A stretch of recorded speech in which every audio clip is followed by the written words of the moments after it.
Sekalipun taun, wabah yang terjadi dahulu kala di dunia Islam begitu dahsyat. Anda tahu taun dulu kalau terjadi orang baru kena paginya ketularan bintil-bintil, sorenya meninggal, Pak. Kalau sekarang orang di swab positif, sekian belas hari dia isolasi mandiri, kemungkinannya dua. Kemungkinan sembuh, kemungkinan mati. Persentasenya berapa? Sembuh 80%, Pak. Mati 3%. Kecil sekali. Bukan berarti kita menganggap ringan nyawa orang, tidak. Cuman saya ingin menggambarkan betapa taun dahulu lebih dahsyat daripada yang so-called pandemi yang lebih cocok disebut plandemi ini. Direncanakan ini, Pak.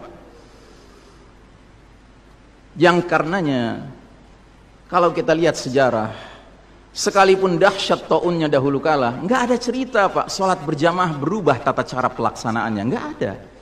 Kenapa kita harus berubah? Dan saudaraku rahimakumullah, kami cuma mengingatkan beberapa pesan dari Nabi SAW tentang sholat ini. Yang pertama, Nabi mengatakan, Sallu kama ra'aitumuni usalli. Sholatlah kalian sebagaimana kalian melihat aku sholat. Ini sudah kata mati, Pak. Ini kunci, Pak. Kunci ini. Makanya para ulama fikih memutuskan, al-aslu fil ibadatu al-hazar, ya. Hukum asalnya ibadah ritual seremonial termasuk sholat adalah haram, Pak. Nggak boleh dikerjakan sembarangan, nggak boleh. Apalagi setelah dia ada aturannya, terus kita berkreativitas menyangka itu lebih baik untuk keselamatan dunia kita, sementara kita tidak peduli dengan keselamatan akhirat kita. Nabi Muhammad SAW menyatakan, hari berbangkit nanti aku akan menunggu umatku di depan telagaku. Aku akan bisa membedakan siapa umatku, siapa yang bukan. Umatku adalah mereka yang wajahnya, tangannya, kakinya bercahaya bekas wudhu.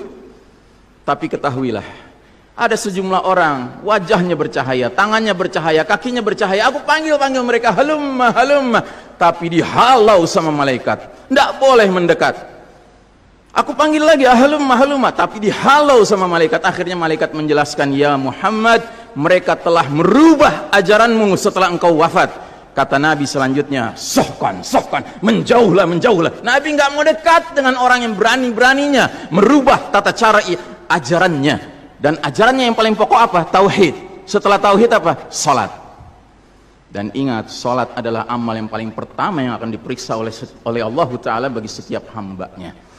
Dan saudaraku rahimakumullah, untuk menutup, saya ingin menyampaikan dua hadis lagi. Satu hadis dari Nabi, la tadaru furujatin lisyaitan. Jangan kalian biarkan celah-celah itu untuk syaitan. Ini Nabi Muhammad SAW yang berbicara, bukan Iksan Tanjung. Kalau Iksan Tanjung yang berbicara, Anda boleh tolak, Pak. Ini Nabi Muhammad SAW yang berbicara. Yang kita baca salawatnya dengan harapan mendapatkan syafaatnya. Dengan harapan boleh meminum air dari telaganya.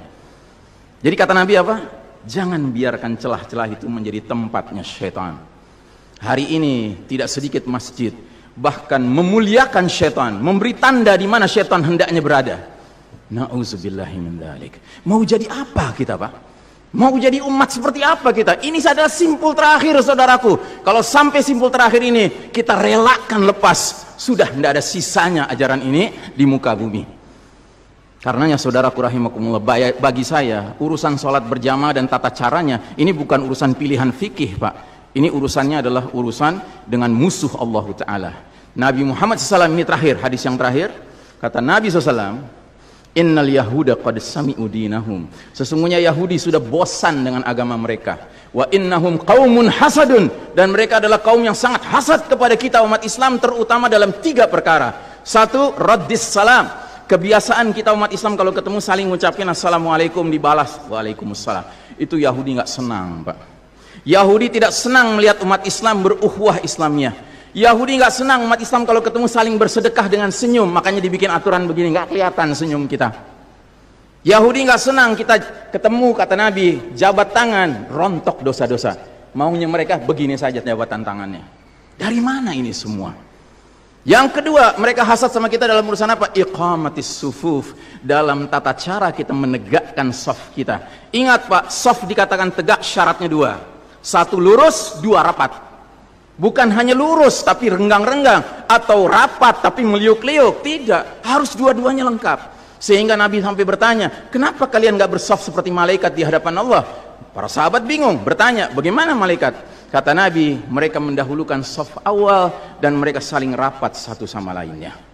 Jadi Nabi itu bangga kalau umat Islam sholatnya seperti para malaikat di hadapan Allah Ta'ala. Harusnya itu menjadi kebanggaan kita juga. Dan harusnya kita tersinggung kalau ada pihak yang berusaha untuk mengacak-acaknya.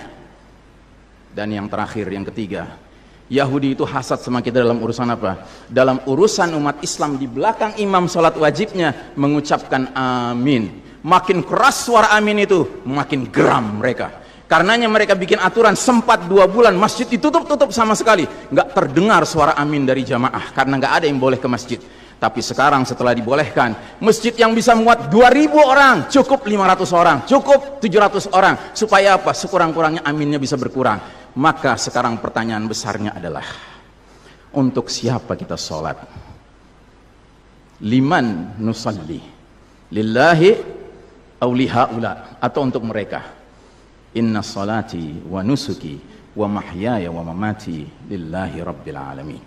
Mudah-mudahan apa yang saya sampaikan tidak membuat bapak dan ibu makan nggak kenyang, tidur nggak nyenyak, tetapi semakin sadar betapa kita sedang hidup di era penuh fitnah di akhir zaman, dan musuh-musuh Allah sedemikian sistematis, sedemikian terencananya membuat kita sadar tidak sadar meninggalkan din kita.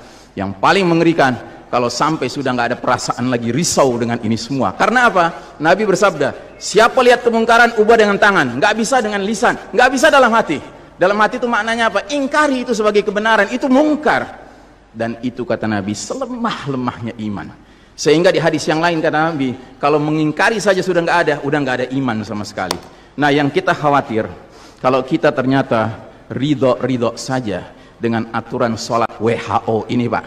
Padahal harusnya kita sholat dengan cara Nabi Muhammad SAW, bukan caranya Tedros atau Bill Gates, tetapi lebih sedikit.